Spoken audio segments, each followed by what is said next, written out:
o apoio do diretor técnico, isso é muito importante. E a doutora Glar acabou de chegar aqui, ela também faz parte do colegiado da diretoria. Queria passar uma palavrinha para ela. Esse evento, a gente vai abordar o suicídio, que é uma grande demanda da área da saúde mental. Bom dia para vocês, né? Alguns aqui a gente já tem uma familiaridade grande. Eu sou a Glaesso, faço parte aqui do corpo clínico do Saboia, sou psiquiatra, né? E eu e César hoje somos responsáveis aí pelo programa de residência médica aqui com os residentes de psiquiatria, né?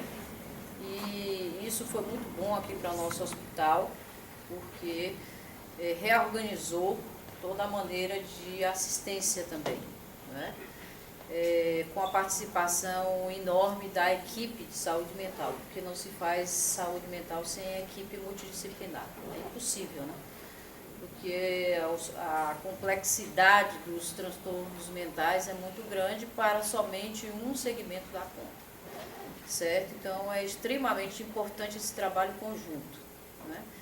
É interessante esse tema, Marisa, porque ontem eu li que o Ministério da Saúde, né, felizmente, apesar de ser tímido, 1.400.000 que ele liberou para as ações de prevenção ao suicídio, certo? Mas pelo menos, né, se começa a apontar, né, e a se levar a sério as coisas.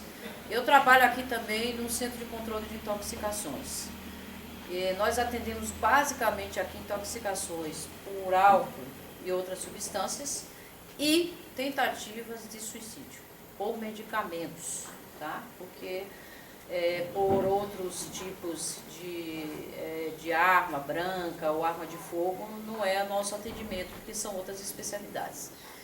Mas o grande volume de atendimento do CCI é de pessoas jovens, né?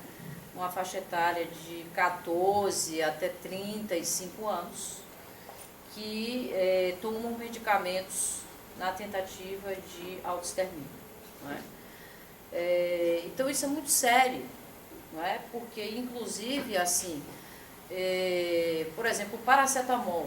O paracetamol é uma droga que mata. Por que ela mata, né? Porque ela causa uma necrose hepática grave que pode levar para um transplante. Tanto que esses pacientes têm prioridade na fila de transplante.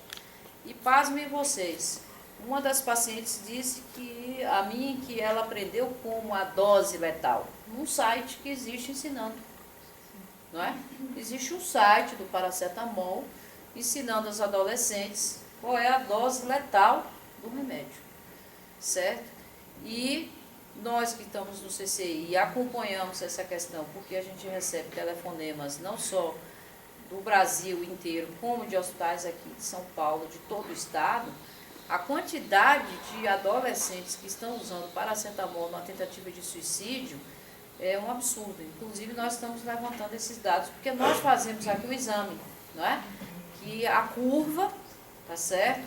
Que vai dizer se deve ou não usar o antídoto. Ainda bem que tem um antídoto, ainda bem. O problema é que é preciso reconhecer esses quadros, não é? E o depois. O grande problema é o depois, né? Ontem mesmo, lá na Unifesp, nós estávamos estudando uma questão de organização de serviços. Porque não adianta você só atender essa pessoa e depois ela vai tentar novamente. Tem pessoas aqui que elas já são conhecidas por tentativa.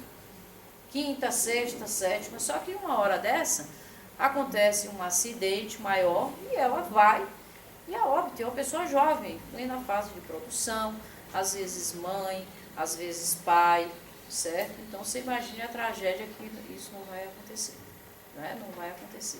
Então, eu acho que esse tema é de uma relevância extremamente importante, mas é importante nós também pensarmos como é que a gente vai, certo, discutir nos nossos serviços como organizar um serviço de contra-referência desses pacientes. Não é só atender aqui a psiquiatria avaliar, o César, eu, ou os outros colegas indicar internação ou não internação, CAPS infantil, CAPS 2, certo, ambulatório.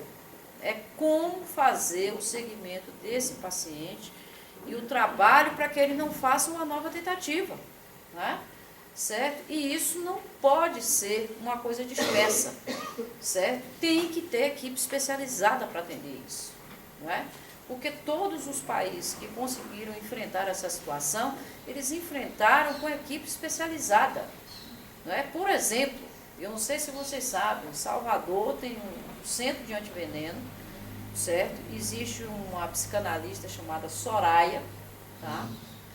Carvalho, não é? Que ela faz um grande trabalho lá, porque ela começou assim, certo? O pessoal atendendo as tentativas e Soraya fez um serviço, não é? Que fazia o atendimento de psicoterapia e de reabilitação dessas pessoas, né?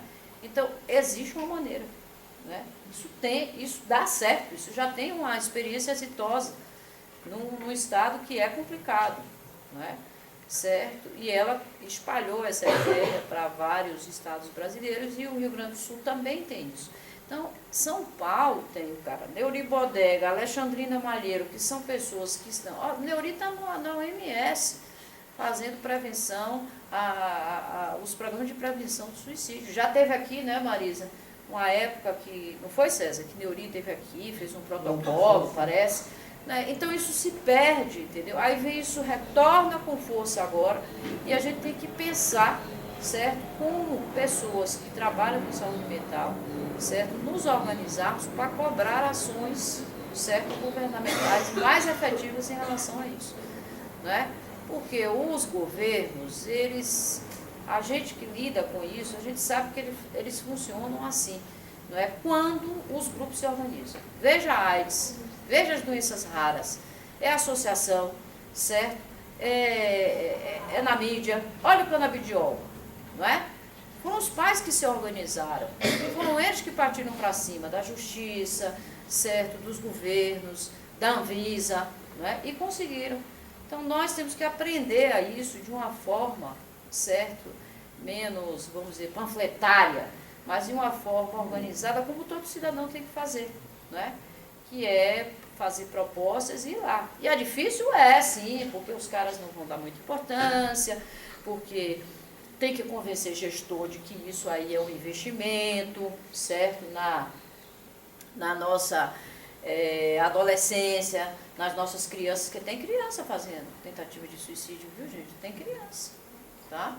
Certo? Tem um trabalho de Santa Catarina que mostra isso muito claramente, né? Então, a gente tem que fazer assim, ações, né? Eu acho que isso faz parte da ação, porque a primeira ação é discutir, a segunda ação é começar grupos a se interessar por isso, e a terceira ação é efetivar. Agora, é difícil, né? Mas não é impossível, porque alguns estados já têm esses núcleos. E a gente tem que criar, não é possível que São Paulo, a maior cidade do Brasil, certo, com a força econômica que tem, com a força política que tem, certo, a gente não parta para isso. Eu acho que às vezes é desorganização. A gente não está acostumado a trabalhar com familiares, organização de familiares, organização de profissionais. A Inglaterra tem muito isso, os Estados Unidos tem muito isso. A gente não tem essa cultura, certo, que facilita as ações, né? Então, eu quero parabenizar a Marisa, vocês que estão aqui, dizer que estamos aqui abertos no hospital para discutir tudo o que for necessário, né? Erros tem muitos, né? Mas a gente está fazendo um esforço tremendo para que as coisas comecem a se acertar. Muito obrigada. Bom seminário para vocês. Obrigada.